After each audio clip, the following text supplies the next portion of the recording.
dad badan baa waxaan arkay nacay rootiinka ay ku nool yihiin noloshoodu. Okay, marka bal taas sidaad insha Allah wax uga bedeli lahaydeen ayaan insha Allah idinku soo koobay videogan. Okay, buugga Soomaalidan arag walaalayaal, buuggu wuxuu u qaybsan yahay chapters. Okay, intaas waa hal chapter, laba chapter, saddex chapter, waa sheekada iyo socota buuggii.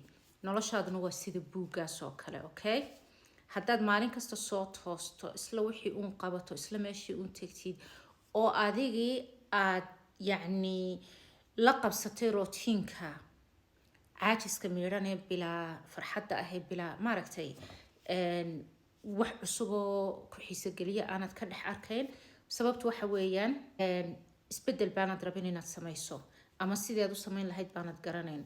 waa adigoo kasoo qaad waa adigoo buugga intaad qaadato chapterka intaad akhriday maalin kasta markaad soo toosto ku noqda oo kii uun akhriya, maalin kasta kii uun baad akhrida, xagganba u socon maysid oo u gudbi maysid. haddaad buugga chapter kasta akhriyi lahayd dhacdooyin cusub baad la kulmaysa, aqoon kororsi cusub, khibrad cusub, dad cusub aad la kulantay, horumar. waxaan ku idhi nolosha waa soconaysa ilaa buugga ka gaadhi dhammaadkiisii. noloshaaduna waa sida buugga, bilow ilaa dhammaad waa iska sheeko aad qoraysid oo adiga kuu gaara, waa sheekadaadii.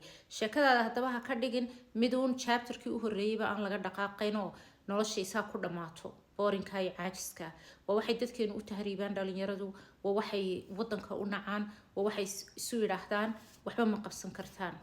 taas run maaha walaalayaal, wadankeena dhexdiisa wax fara badan baad qabsan kartaan oo Yurub iyo Maraykan toona aan lagu qabsanin. Okay, adigi maxaa lagaa rabaa inaad toostid oo aad wixii wax ka bedesho, meel cusub tag, dad cusub la kulan, fikir raadi, dad ka aqoon badan warayso, su-aalo soo gudbi, aniga isoo weydiiya, waa la idin jahaynaya. Okay, waxa la raba laakiin rajo uun inaanad qabin uun adduunyadu way isbedeliyo, rajaha ku noolaan, ficilkeen, dhaqdhaqaaqkeen, tallaabooyin qaad, ficil weliba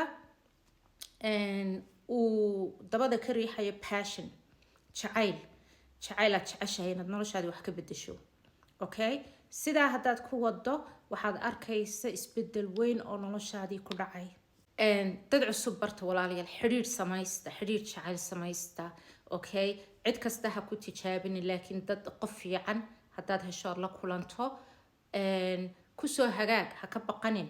Alright, u sheego dareenkaaga. wax fara badan bay taasi xitaa noloshaadii kusoo kordhinaysa walaalayaal. farxadda waa la samaysta.